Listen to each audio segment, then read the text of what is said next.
बिस्मिल्लाहिर्रहमानिर्रहीम। अस्सलाम वालेकुम।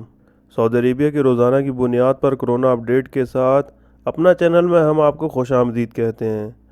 गुज़िश्ता 24 घंटों के दौरान सऊदी अरेबिया में 1122 कोरोना के मरीज़ रजिस्टर्ड हुए हैं, जिसके साथ साथ टोटल मरीज़ों की तादाद 10,484 हो गई है। इसी तरह सऊदी अरेबिया में अब तक सेहतयाब होने वाले अफराद की तादाद 1,490 तक पहुँच चुकी है और गुज़िश्ता 24 घंटों के दौरान 6 अफराद की मौत वाक़या हुई है, जिसके साथ साथ मरने वालों की टोटल तादाद 103 हो गई है। गुज़िश्ता 24 घंटों में सबसे ज़्यादा मक्का मुकर्रमा में कोरोना के मरीज़ सामने आए हैं, जिनकी तादाद 402 है।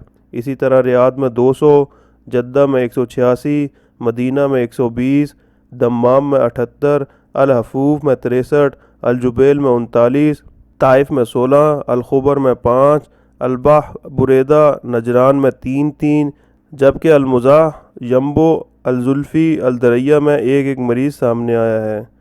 इसके साथ साथ हमारी आपसे रिक्वेस्ट है कि आप हमारे चैनल को सब्सक्राइब करें और घंटी के बटन को प्रेस कर दें ताकि हर नई आने वाली वीडियो तक आपकी रसाई मुमकिन हो।